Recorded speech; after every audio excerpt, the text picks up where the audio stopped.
Bonjour à tous, c'est Ambre et bienvenue dans ce nouvel épisode de Myself First, le podcast de 100% bienveillance, amour de soi et développement personnel.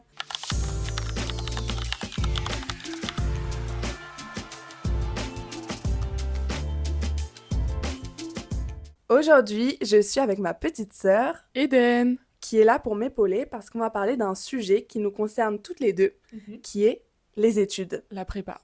La prépa plus spécifiquement, parce que moi j'ai fait une prépa commerce et Eden... Je fais actuellement une prépa littéraire. On va parler de notre parcours scolaire, de qu'est-ce que c'est une prépa, comment l'intégrer, à quoi ça ouvre, Et comment on l'a vécu. comment on l'a vécu et nos conseils, nos méthodos, enfin bref. Je sais qu'il y a les concours qui arrivent dans seulement quelques mois, donc je me suis dit que c'était l'occasion de vous rassurer et de vous préparer au mieux afin de réussir vos concours, tout simplement. Ok, c'est parti. Wouhou.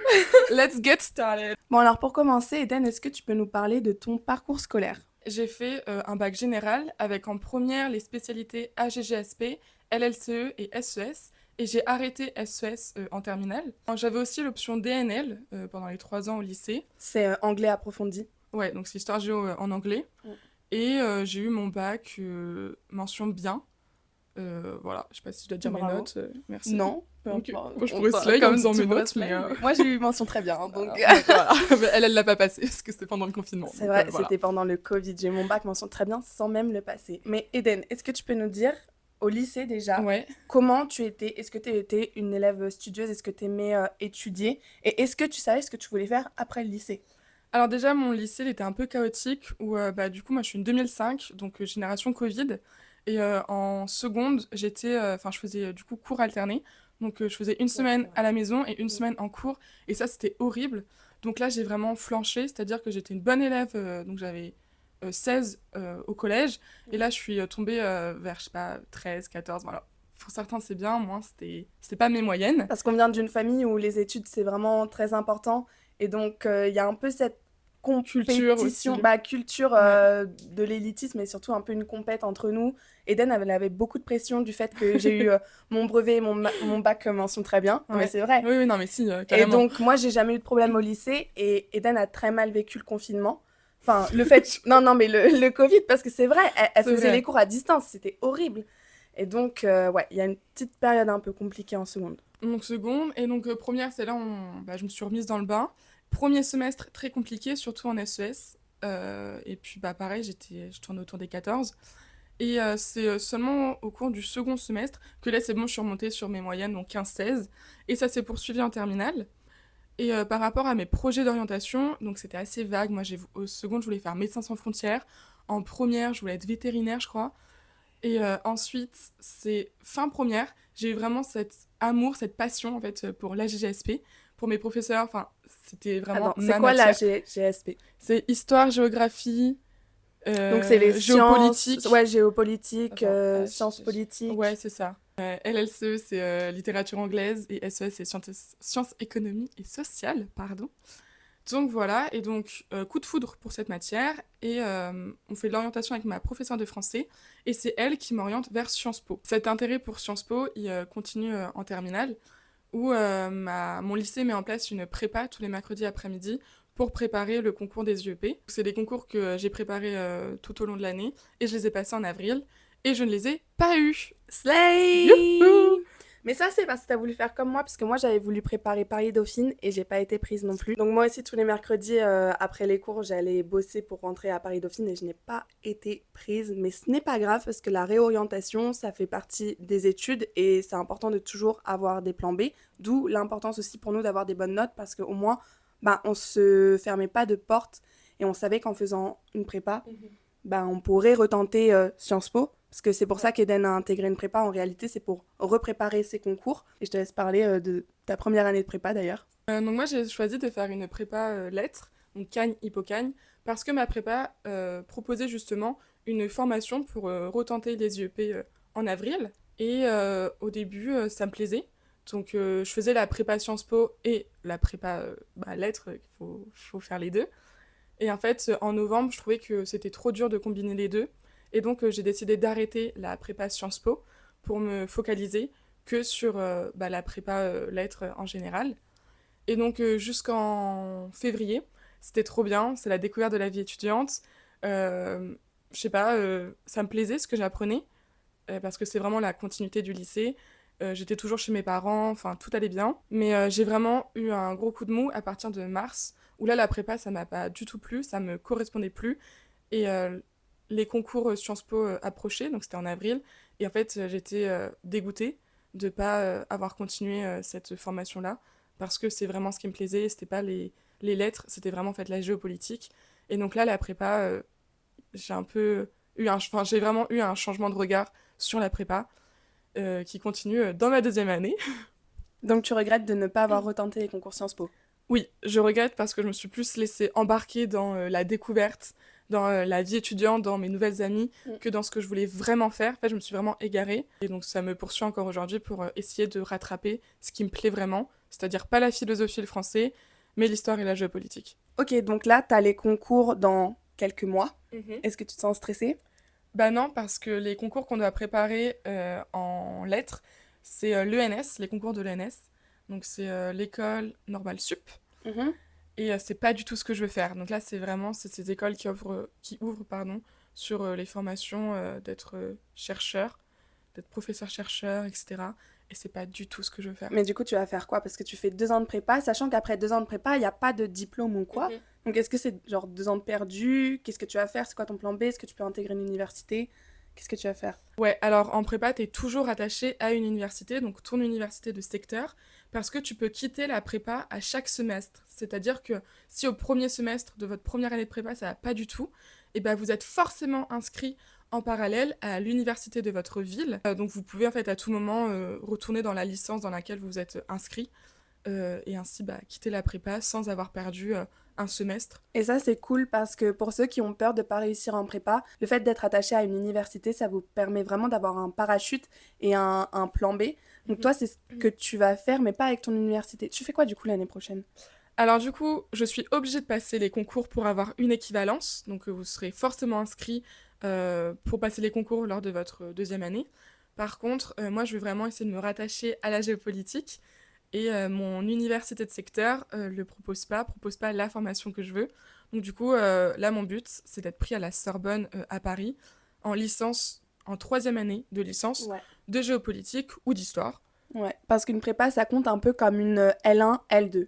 Et donc après, tu fais L3 dans une université, donc licence 3. Et ensuite, master 1, master 2, et puis éventuellement doctorat. Et il est aussi important de noter que si vous réussissez pas vos concours lors de la deuxième année, vous pouvez aussi QB. Donc QB, c'est faire 3 ans de prépa, et cela équivaut à une L3.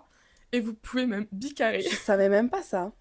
Ah si. Ah, tu peux faire 4 fois? Et 4 on années? peut faire 4 années de prépa. Qui fait ça? Et bah les personnes qui J'avoue. veulent vraiment l'ENS, parce que l'ENS c'est Ah ouais. 3% d'admission, enfin c'est l'école la plus dure d'Europe, hein, enfin la plus réputée d'Europe. Ok. Donc si, mais après c'est des gros fous, là c'est les professeurs qui te disent si oui ou non tu peux faire 3 ans ou 4 ans. Mais si par exemple moi là j'avais pas de projet professionnel pour l'année prochaine, je peux cuber, comme ça bah voilà, j'ai une licence et ensuite je peux intégrer le master de mon choix, comme Sciences Po que je peux réintégrer en master par exemple. Donc vous voyez que Eden, elle est très orientée géopolitique, lettres, etc. Moi, pas du tout. Mon profil, ça a toujours été commerce, économie, etc.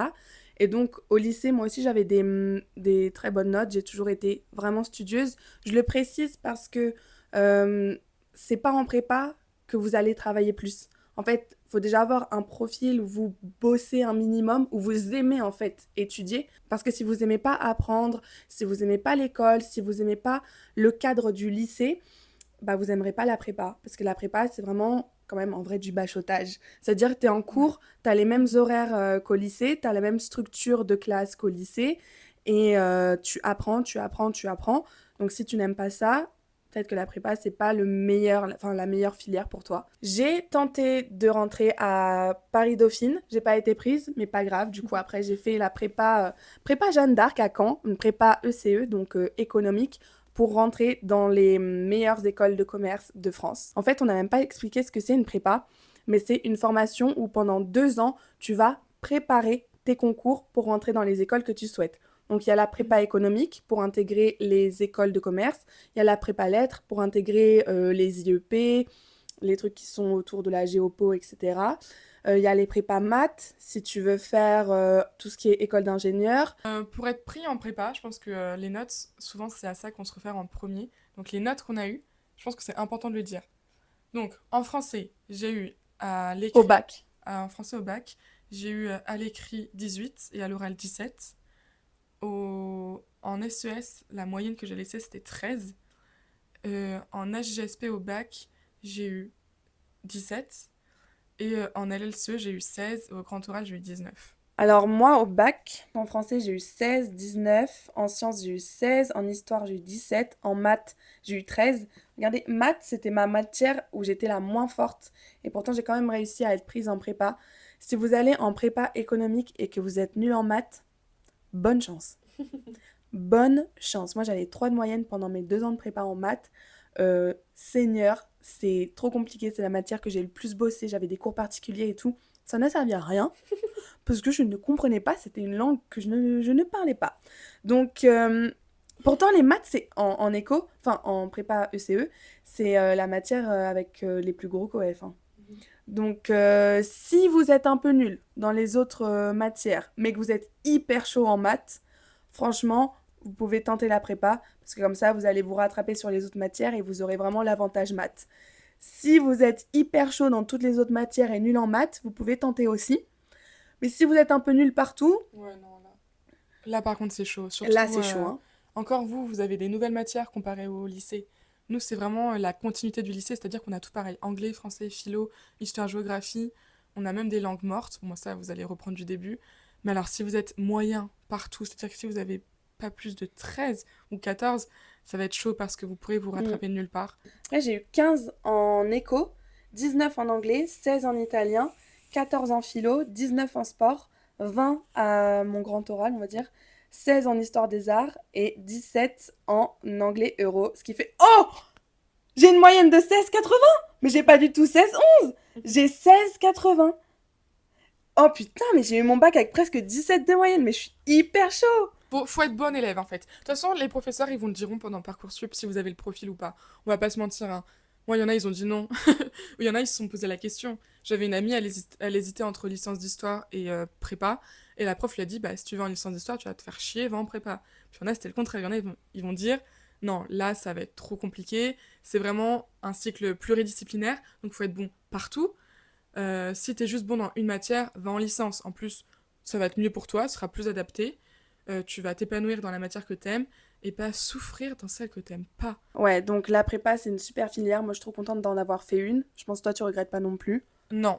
Mais renseignez-vous sur les autres filières grâce auxquelles vous pourriez atteindre vos objectifs. Donc Eden, elle a choisi de faire une prépa pour retenter le concours Sciences Po. Et moi, j'ai choisi de faire une prépa parce qu'en réalité, je savais pas exactement où est-ce que je voulais m'orienter. Et donc c'est vrai que la prépa, ça permet de se laisser encore 2 ans pour peaufiner son projet. Et comme Eden l'a dit, quand elle est arrivée après le lycée, genre elle voulait faire Médecins sans frontières, elle voulait faire vétérinaire. Là, finalement, elle a trouvé la voie de la géopolitique. Et moi, pareil, quand je suis arrivée en prépa, je voulais travailler dans le développement durable, ensuite chef de produit marketing, ensuite journalisme. Là, je suis attachée de presse, genre tout change. Et la prépa, ça permet vraiment de peaufiner son projet professionnel tout en laissant ses portes ouvertes parce qu'après tu peux passer les concours que tu veux, tu peux intégrer une université, tu peux intégrer un autre parcours. Donc c'est vraiment la filière parfaite si tu as besoin d'un peu plus de temps mais que tu sais que tu veux aller dans une grande école après. Mais avec le recul, c'est vrai que moi je me suis intéressée seulement à la prépa. Donc je me suis jamais penchée sur les BTS, les DUT ou les autres filières. Et c'est quelque chose que je regrette un peu. Alors j'aurais sûrement choisi de faire une prépa en fin de compte, mais intéressez-vous aussi, si vous voulez intégrer une école de commerce, aux autres passerelles pour les intégrer parce qu'on parle de prépa, parce que la plupart des élèves d'école de commerce ou des IUP, etc., viennent de prépa, mais vous pouvez également faire des BTS, des DUT, qui sont des super formations. Alors, il y a un pourcentage plus faible d'élèves qui intègrent des écoles de commerce après avoir fait un BTS, mais c'est quand même possible. Et en plus, les BTS, franchement, moi, je pense que c'est une formation qui m'aurait grave plu, parce que c'est sur 2 ans, c'est des cours plus pratiques, où tu apprends des vraies choses, genre la comptabilité, l'économie, etc. Et tu fais des stages professionnels, donc tu as déjà une expérience. Et c'est vrai qu'en vrai, de vrai, Ceux qui sont arrivés en école de commerce en ayant fait un BTS, ils étaient beaucoup plus avancés que moi qui ai fait une prépa pendant 2 ans et qui ai bachoté et qui me suis cassé les fesses à bosser genre 12 heures par jour, etc. Parce que eux, bah, ils avaient déjà fait des bilans comptables, ils avaient déjà vu la finance, ils avaient déjà vu plein de trucs que moi je connaissais pas. Ils avaient même fait du droit, ils avaient des expériences professionnelles à l'étranger. Genre, faire un BTS commerce international pour ensuite rejoindre une école de commerce, franchement, pour moi, ça c'est la voie royale. Vraiment. Donc ce que je veux dire, c'est que la prépa c'est génial, mais que si vous voulez intégrer une école sans passer par la prépa, c'est absolument possible. Alors du coup, comment choisir sa prépa? Et ben c'est très simple, vous regardez, bon déjà, faut savoir prépa lettres, prépa économique, prépa maths, etc. Ok. Ensuite, vous regardez sur internet le classement des prépas. En vrai, moi je conseille de faire une prépa si elle est plutôt bien classée, hein. Après le classement ça fait pas tout, hein. Ah non, non, non, c'est votre travail qui fait la différence. C'est ça, tu peux être dans une prépa très mal notée, mais intégrer le top 1, top 3 des meilleures écoles disponibles. Donc regardez le classement, mais ça ne fait pas tout, ok? Et moi, ce que je vous conseille, c'est de faire une prépa dans votre ville d'origine, c'est-à-dire là où vivent vos parents, parce que moi, c'est ce que j'ai choisi de faire, et Eden aussi. Et c'est tellement confortable quand tu bosses toute la journée, bah, de pouvoir rentrer chez toi, dans ton petit lit, t'as pas à faire à manger, t'as pas à faire le ménage. Non, mais ça paraît con, mais Oui, c'est ouais, du ouais, temps c'est de vrai, c'est gagner. vrai. T'as tes parents, t'as ta famille, t'as tes frères et sœurs qui te soutiennent, t'es pas désorienté. Parce que ça peut être compliqué, en fait, de bosser sans avoir le soutien, en étant loin de sa famille, en ayant son premier appart, en devant gérer les courses, la nourriture, le ménage, etc. Donc ça vous ferait une charge mentale en moins de choisir une prépa qui est proche de chez vous. Mais vous pouvez aussi choisir l'internat. Donc c'est possible dans pas mal de prépas, mais pas toutes, parce que la prépa, c'est dans le cadre d'un lycée. Et quand il y a un internat, ce qui est bien, c'est que vous êtes avec beaucoup d'élèves et tous font une prépa du coup. Et donc là, c'est vraiment un soutien pour se motiver à travailler ensemble. Et justement, la maison, ça peut être le paradis, mais ça peut aussi être l'enfer quand vous n'arrivez pas à travailler chez vous. Ça, c'est vraiment compliqué. Alors après, il y a beaucoup de Mm. prépas qui font en sorte que les salles de classe restent ouvertes assez tard. Il ne faut pas avoir peur d'aller à l'internat pour faire une prépa. Vous êtes encadré, vous gérez pas la cantine, vous gérez rien du tout, vous avez des horaires vraiment souples.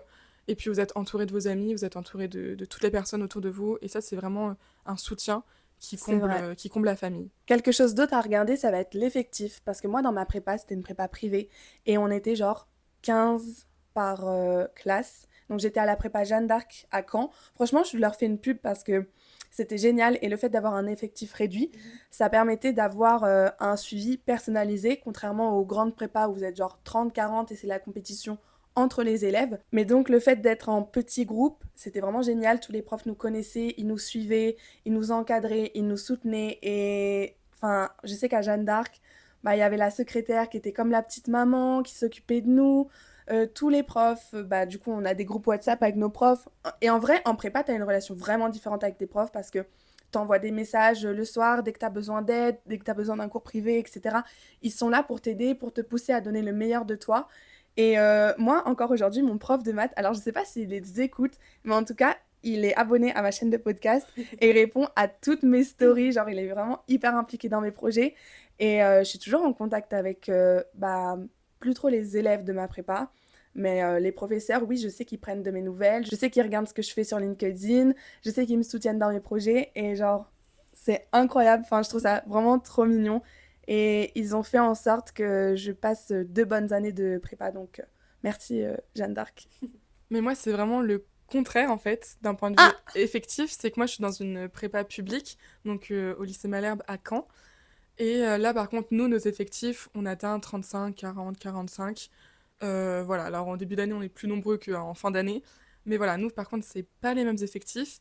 Et il y a toujours cette qualité d'être soutenu, épaulé, suivi par les professeurs. Mais enfin, moi, personnellement, le ressenti qu'on a, c'est que c'est quand même les meilleurs élèves qui vont être le plus guidés et que les élèves qui ont un profil moins littéraire vont être un peu moins épaulés. Enfin, c'est la sensation que j'ai ressentie. Mais par contre, en spécialité, parce que nous, on a des spécialités en deuxième année, on est beaucoup moins nombreux. Donc pareil, on se retrouve avec des effectifs à 10, 15. Et là, il y a vraiment l'intérêt du professeur tourné vers nous. Et ça, c'est encourageant quand le professeur, je sais pas, il vous apporte de la reconnaissance, en fait. N'ayez pas peur des gros effectifs, parce que de toute façon, il n'y a pas d'éléments perturbateurs en prépa. Donc, que vous soyez 15 ou 40, ça va filer droit. Ah mais si, hein. Mais moi il y avait trop des dramas. Mais il y avait Ah grave ouais, des non, mais... dramas dans ma prépa, Alors, hein. on n'est pas Mais tous... c'était génial. En fait, il se passe pas grand-chose et puis du coup, tu t'accroches à tous les petits dramas. Mais en fait, parce que la prépa, si ça vous fait peur, faut le voir comme une expérience. C'est vraiment une expérience sociale où pendant 2 ans, t'es avec un groupe de 10, 15, 20, 30, 40 personnes et vous avez tous le même objectif et vous vous entraidez et genre c'est dur mais vous vous soutenez et il y a vraiment cette camaraderie, je trouve. Mhm. Et il y a les groupes qui changent, et il y a les méthodes de travail qui changent, et genre, vous êtes tous dans le même bateau. Donc c'est vraiment une expérience, et c'est un truc à vivre, et c'est aussi pour ça que je suis contente d'avoir choisi de faire une prépa en vrai. C'est vrai que ce qui est bien avec la prépa, c'est que bah, nous, on était 2 classes de 40-45, mais en fait, ça tourne, enfin, on rencontre beaucoup de personnes, et puis les amitiés qui sont créées, on est tellement tous dans la même merde, et on a tellement tous des profils différents et tout, qu'en fait, enfin, les amitiés, elles sont vraiment consolidées à fond. Mm. Enfin, c'est que du soutien, c'est que de l'amour Bah, et c'est tout. fort en fait, hein, la prépa, Ouais, c'est au niveau mental, ouais, déjà, ça vole, c'est fort, hein. ça vole plus haut qu'au lycée, hein. Oui, non mais je veux dire, en fait, comme t'es tout le temps un peu en mental breakdown, bah non mais t'as les amitiés qui sont hyper soudées parce que, comme t'as dit, on est tous dans la même merde. Donc le lundi, je console ma copine et le mardi, c'est elle qui me console, quoi. Ok, alors maintenant, on va parler plus spécifiquement de notre expérience en prépa et vous donner vraiment des conseils. Alors déjà, moi, première erreur que j'ai faite, c'est la première année, je me suis très très très très vite mise à l'écart. Je me suis mise toute seule. Et alors sachez que tout seul, on va plus vite, mais ensemble, on va plus loin. Et c'est tellement vrai. Vous n'irez nulle part en prépa si vous ne trouvez pas un groupe de soutien, un groupe de travail. Donc la première année, j'étais toute seule dans mon coin parce que je m'entendais pas avec les autres, que ça n'allait pas dans ma tête. En fait, je traversais un moment assez compliqué et la prépa, ça m'a mise KO. Mais genre KO, KO, KO, je rentrais. Parce que moi, j'avais mes examens, en fait, toutes les semaines, soit le mercredi après-midi, soit le samedi matin. Et dès que je rentrais de mes examens, euh, genre, j'arrive dans ma chambre, je hurlais, je criais, je pleurais, je frappais mes coussins. J'ai encore les petites marques Contre le mur. voilà, des mental breakdown. Mon frère, il s'inquiétait de fou, il comprenait pas. Mais ça me rendait zinzin la prépa en première année parce que bah, j'étais toute seule dans ma merde et je voulais en parler à personne. Et je me sentais vraiment au fond du trou, toute seule. Et c'était horrible. Et en fait, en deuxième année, je me suis trouvé un petit groupe de copains avec qui je suis même partie en Espagne après les concours et c'était trop trop bien. Je sais pas s'il écoute mes podcasts et tout, mais c'est grâce à Pierre hein, que j'ai eu. Enfin, c'est pas grâce à Pierre que j'ai eu mes concours, mais Pierre, il m'a tellement aidé. C'était un garçon, c'était un ami à moi en deuxième année et il me forçait à bosser. On était tout le temps ensemble et j'avais un autre groupe de potes et on était tous ensemble. Et en fait, ce qui est important quand tu as un groupe de potes en prépa, c'est que chacun est fort dans une spécialité et que du coup, tous ensemble, bah, vous allez combler vos lacunes. Genre moi, j'étais hyper forte en anglais, lui, il était hyper fort en éco. J'avais une copine qui était hyper forte en maths et du coup, on s'entraidait parce que un cliché qu'il y a sur la prépa, bon, j'en parle maintenant, mais c'est que c'est hyper compétitif et que tout le monde se tire dans les pattes. C'est pas vrai. En fait, c'est pas on est les uns contre les autres, c'est on est notre classe contre les autres classes. Mais à notre échelle, bah il y a que de la camaraderie, il y a que de l'entraide, il y a que du soutien. Donc n'ayez pas peur qu'il y ait une ambiance de merde en prépa, sauf si vraiment vous tombez dans une promo nulle. Mais non, c'est que du soutien, on est là les uns pour les autres, on s'aide parce que il n'y a y a pas de concurrence. Et que en plus, même si on a tous un but commun, en réalité, on a beaucoup de projets différents. Donc, on peut même pas être jaloux les uns des autres parce que chacun a une école qu'il vise et on sait que on peut être trois à aller dans la même école, donc on va pas se tirer dans les pattes. Donc bref, le premier conseil que je vous donnerai, c'est de ne pas s'isoler et de vous trouver un groupe sur lequel vous pouvez compter. D'ailleurs, par rapport à la pression en prépa, franchement, les moments, en plus là je sais, on est en janvier, vous avez les concours bientôt, vous avez sûrement vos concours blancs là très prochainement. Écoutez, moi je vais vous dire un truc, c'est que 3 mois avant mes concours, j'avais mes concours blancs. Et à ces concours blancs, j'ai eu genre une baisse de motivation, je ne sais pas ce qui s'est passé. J'ai rendu copie blanche à presque tous mes trucs, toutes mes matières au concours.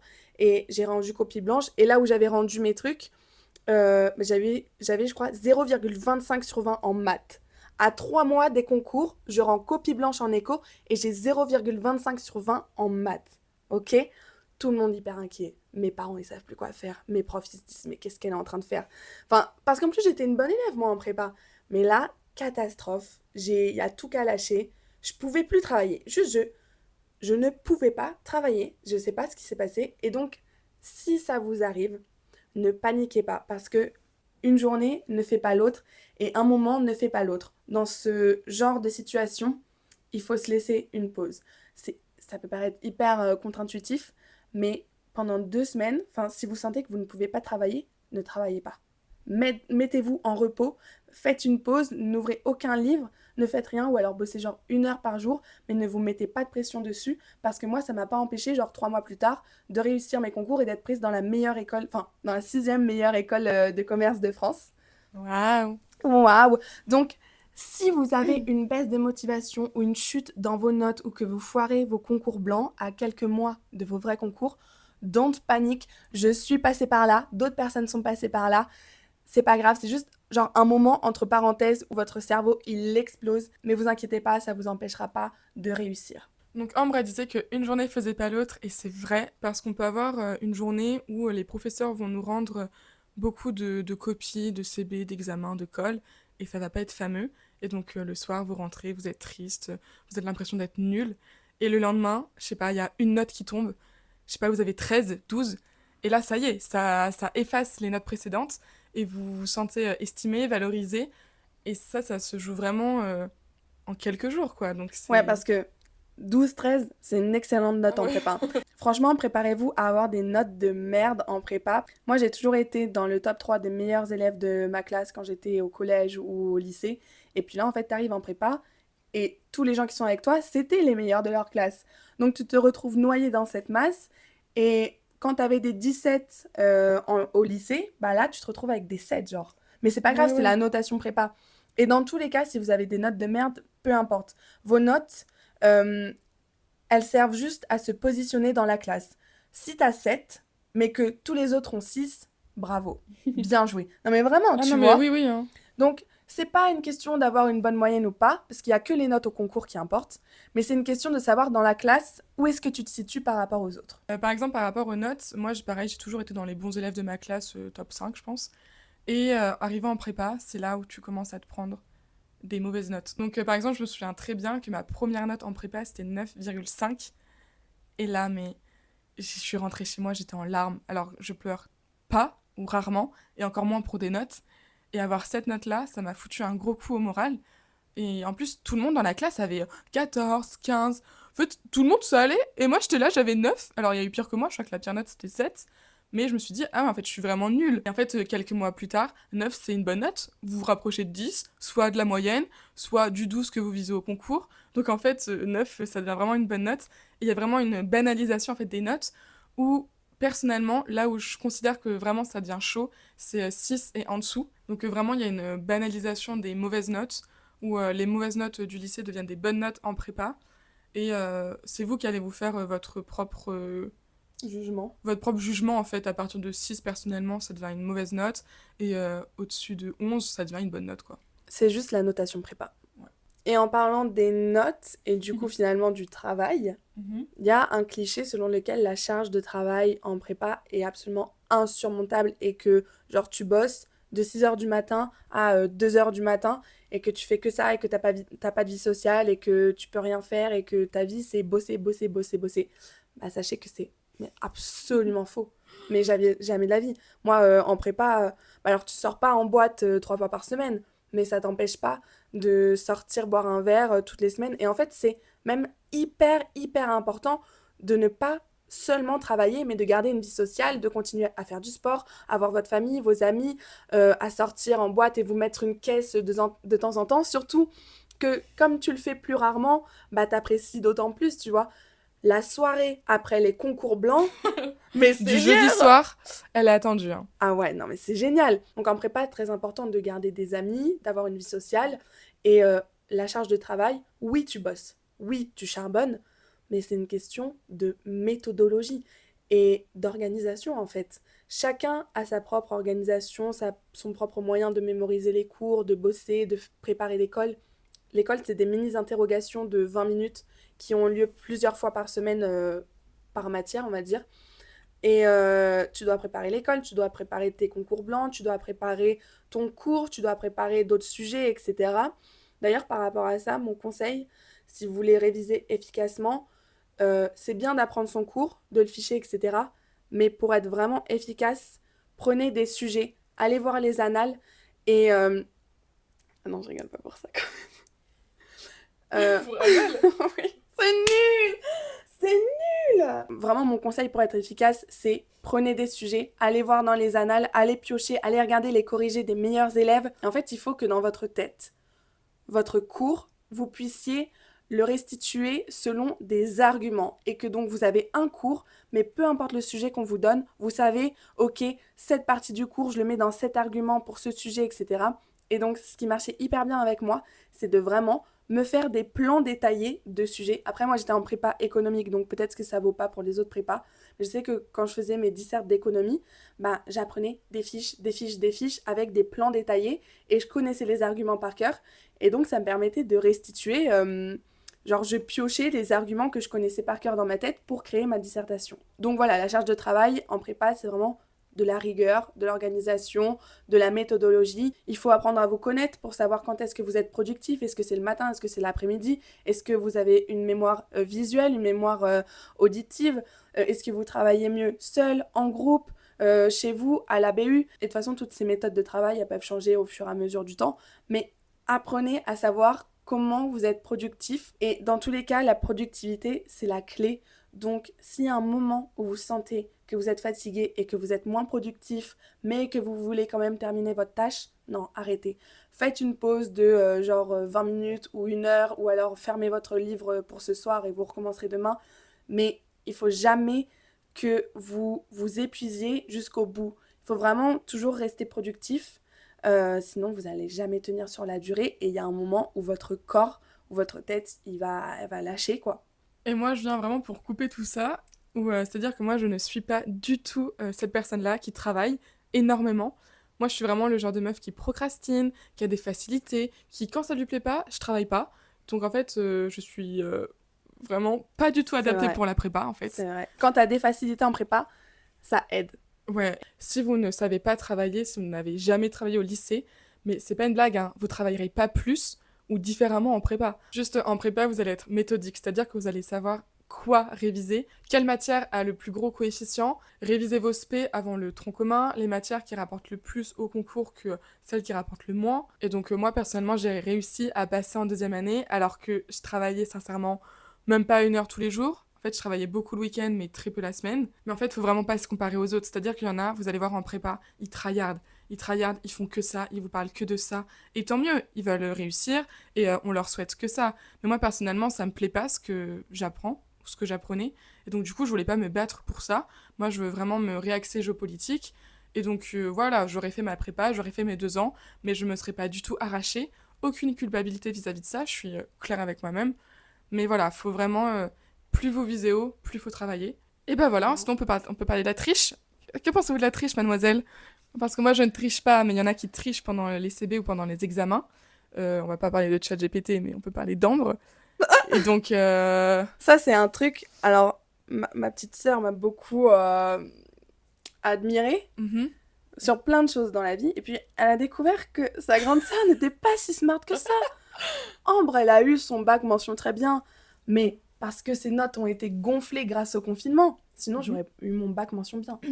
Et en prépa, j'avais genre 12 de moyenne, hein. J'étais dans le top 3, 4, 3 de ma classe parce que je trichais. Moi, je peux te dire, et puis j'ai pas triché au concours, hein. C'est impossible de tricher au Oui, concours. sinon c'est 5 ans sans examen, c'est comme Ouais. le bac ou le brevet. Mais à tous mes examens de concours blancs, etc., oui, je trichais. Mais alors pourquoi? Parce qu'en fait, moi, je faisais des fiches de révision, mais après, j'avais pas le temps de les apprendre. Donc, je les mettais en fait sous mon. Putain, mais les gens de la prépa vont voir ça, hein.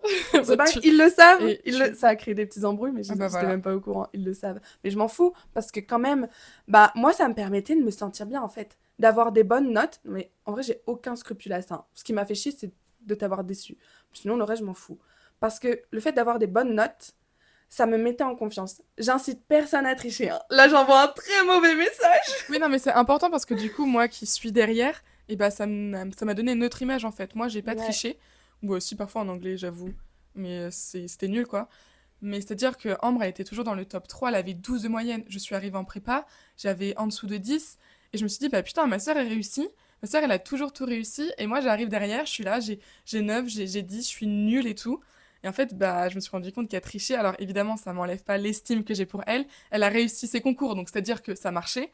Mais en fait, c'est pour dire que si elle avait... Enfin, je sais même pas si tu travaillais énormément non plus. Je ne travaillais En que fait, très peu. c'est J'ai eu ça. des facilités. En fait, c'est ça. J'ai toujours eu des facilités. Et encore une fois, ma technique de faire des plans détaillés où je connaissais tous les sujets, je suis arrivée au concours, les 2 sujets, je les connaissais par cœur et j'ai restitué. Parce qu'en plus, je suis tombée sur une annale, genre, c'était croissance et inégalité. Le truc, je l'avais fait en colle, je le connaissais par cœur. Donc, mais enfin, tout ça pour dire que, regardez, moi j'étais dans le top 3. Enfin, pas tout le monde, mais plein de gens se disaient, mais elle est trop forte, elle est trop forte. Et c'est là où il faut pas se comparer aux autres. Parce que j'étais pas trop forte, je trichais. Donc, ne vous comparez jamais aux autres. Vous savez pas ce qui se passe en vrai, de vrai. Moi, j'étais une grosse fraude, mais je suis quand même très intelligente parce que j'ai réussi à avoir mes concours et que malgré ça, j'avais des facilités. C'était juste ma technique de travail. Excuse-moi, tu me fais venir le samedi matin pour faire 4 heures d'éco. Bah, j'ai pas le cerveau réveillé. Oui, j'ai noté quelques petits arguments et puis voilà quoi. Mais ça, c'est parce que sa prépa était aussi propice. Enfin, tes études peuvent te permettre aussi de faire Mm. ça. Parce que nous, il n'y a pas d'annales, en fait, en lettres. C'est-à-dire que nous, on a de la philosophie, on a du français, de l'histoire, de l'anglais, de la géographie. En fait, on n'a pas de manuel pour Mm. réviser. Nous, c'est très de l'abstrait, c'est des professeurs qui viennent, qui te parlent. Ta seule référence, c'est leur cours. Tu peux te raccrocher à rien, à part les livres qui te disent de lire. Mais c'est très, très, très différent, en fait, comment nos prépas, elles fonctionnent. Donc, C'est vrai. en fait, tu peux pas tricher en philosophie. Tu veux mettre quoi? Des auteurs, mais tu sais pas C'est vrai. le sujet sur lequel tu vas tomber. En français, c'est encore pire. Enfin, en histoire, tu pourrais mettre des dates, c'est vrai. Mais en anglais, moi, je mettais que des mots-clés, en fait. C'était nevertheless. Never. Nevertheless. Ah ouais, c'était un truc que je faisais ça, parce que moi aussi j'avais philo et études de texte, et donc c'est très important la façon dont tu écris. D'ailleurs, si vous passez des concours, il y a quelques points que vous pouvez grappiller sur la façon d'écrire, la clarté de vos propos, le vocabulaire choisi, votre style d'écriture, etc. Donc vraiment, faites attention à avoir des copies soignées et utiliser des petits mots. Genre moi, j'apprenais des mots comme ça, genre nonobstant. Oh, je sais plus ce que ça veut dire. Mais j'apprenais des mots comme ça que je calais dans Genre, mes copies. a contrario. C'est un A petit mot contrario. latin, ça fait toujours plaisir. Ouais, Néanmoins. Mais en fait, faut pas mettre mais ainsi. ouais. Il faut jamais mettre en conclusion. Et faut pas en mettre trop non plus. Tu peux pas commencer chaque phrase par nonobstant, néanmoins. Enfin voilà. Mais ça fait. Mais ça fait son effet. Faut mettre 2, 3 petits trucs qui vont vous. Parce que les correcteurs, ils vont lire des centaines et des centaines de pages de copies. Donc faut vous différencier et avoir une belle copie qui donne envie de lire avec 2, 3 petits mots qui sont bien placés. Franchement, ça vous fait gagner des points. Et surtout, ce qu'on m'avait dit en prépa, c'est on soigne bien l'introduction et bien la conclusion. Généralement, la conclusion, on l'a fait au dernier moment dans le rush. Limite, des fois, moi, j'écrivais ma conclusion avant de faire mon développement. Genre, vraiment, j'écrivais toute mon introduction, toute ma conclusion pour que ce soit un bête de truc. Et ensuite, le développement, bon, bah, l'idée, c'est vraiment de mettre ces arguments, etc. Parce que l'introduction, c'est la première impression que vous allez donner. Et la conclusion, c'est la dernière impression que vous allez laisser au correcteur. Donc, ne les négligez pas. Bon, ce serait quoi le mot de la fin? Parce que je pense qu'on a à peu près tout dit. De toute façon, si vous avez d'autres questions, n'hésitez pas à m'envoyer un message sur Instagram, Un Myself commentaire. First. Voilà, Myself First podcast sur Instagram. Si vous avez des questions sur la prépa économique ou la prépa lettres ou d'autres choses qui sont liées aux études, franchement, envoyez-moi un message, il n'y a pas de souci, je vous répondrai. Mais c'est quoi le mot de la fin pour un peu résumer la prépa ou les conseils? Et ben la prépa, c'est le feu. Enfin, vraiment. C'est-à-dire que n'ayez pas peur de venir en prépa, parce que vous n'allez pas le regretter. Oui, il y a du travail, mais comme vous voyez, on peut être des fraudes et très bien réussir. On se fait plein d'amis. Ça, Mhm. c'est vraiment en fait, le talent pour moi le plus important, c'est les personnes que j'ai rencontrées en prépa.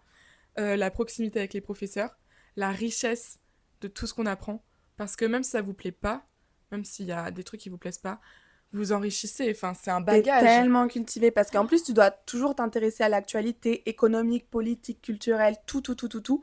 T'es à l'affût de tout, tu connais tout, t'as plein de théories, plein de choses. En fait, tu deviens hyper smart. Et ça, c'est un truc aussi que j'ai mal vécu. C'est qu'après 2 ans de prépa où j'ai fait que charbonner, j'étais, je pense, la meuf la plus intelligente de la Terre. Après, t'arrives en école de commerce, c'est que du bullshit, c'est que de l'alcool, des soirées, c'est que du vide. Et je me sens tellement conne depuis que je suis sortie de prépa parce que ça me manque d'être aussi intelligente que quand j'étais en prépa. Je sais pas comment expliquer. Ouais, c'est vraiment un slide d'être en prépa en plus. Mais Quand tu dis ouais, que t'es en prépa, je sais pas, t'es au-dessus des licences. Bon, là, c'est un petit côté élitiste, hein, c'est pas vrai, voilà. Et évidemment. on a fait une prépa, on a le droit, ok? Et voilà, on est en train de la faire, on a le droit. Non, mais voilà, on est en mode, tu fais une prépa, t'es reconnu, quoi, par l'État, mais aussi par les autres. T'es en mode prépa et charbonne et tout. C'est pas du tout une frustration, en plus de pas sortir toutes les semaines, parce que bah, déjà, ça te fait économiser. Et puis quand tu sors, C'est vrai. tu t'en mets une, et c'est vrai. Surtout le jeudi soir avant les vacances, mais la sensation de C'est quitter trop les bien. cours à 17h, d'aller te préparer, ça, c'est banger. Et aussi, si vous avez peur de pas être aiguille en prépa, sachez que vous aurez des parrains et des marraines. Donc, c'est Ah des oui, c'est personnes, vrai. ouais. Genre, L'ambiance en prépa. ouais, l'ambiance en prépa est géniale parce que, encore une fois, vous êtes tous dans le même bateau. Donc, bah, il y a une trop bonne ambiance. Il y a plein de soirées. Première année, deuxième année. Alors, ça dépend, hein. Soit ça se mélange, soit ça ne se fréquente pas. Nous, ça se fréquentait pas du tout. Ouais, moi, ça se fréquentait. La... Ouais, moi, ça se fréquentait plutôt bien.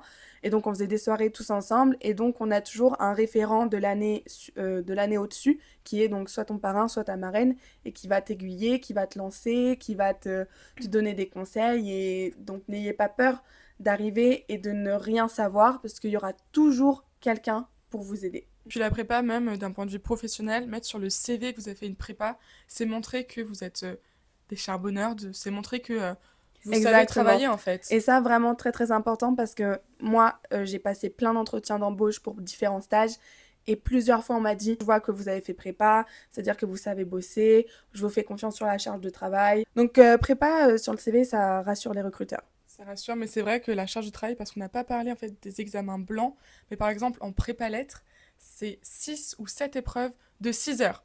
Voilà, Ouais, par épreuve. ouais. C'est-à-dire que vous êtes de 9h à 15h assis sur une chaise à réfléchir à votre vie, tout simplement. Donc C'est c'est-à-dire très long, hein. c'est très très très long. Nous, on n'avait pas les mêmes épreuves. Toi, t'es Moi, mignonne. c'était 4 heures 4 heures, max. 4 heures, nous, c'est court. Et en fait, vous vous rendez compte que là, je vous dis 4 heures, vous n'avez peut-être même pas passé le bac, vous êtes en stress. Vous vous rendrez compte que 6 heures, c'est court. 6 heures, limite, le bon horaire, c'est 7 heures.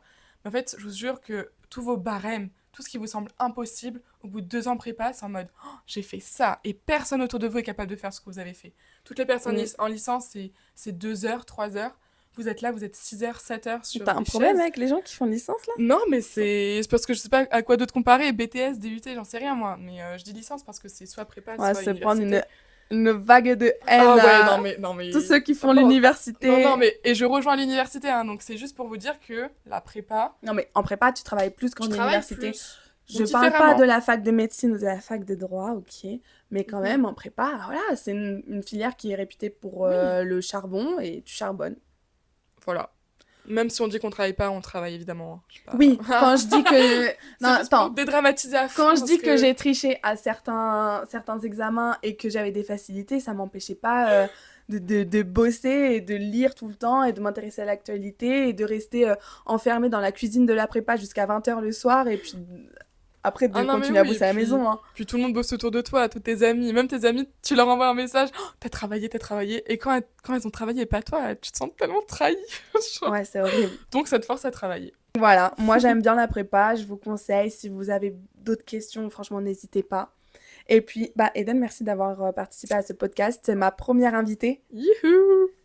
Bah de rien, merci à toi de m'avoir invité, c'était grave cool. Ouais, je suis trop contente. Donc, dites-moi si cette vidéo vous a plu, si ce podcast vous a plu. Et nous, on se retrouve dans 15 jours pour une nouvelle vidéo. Bisous!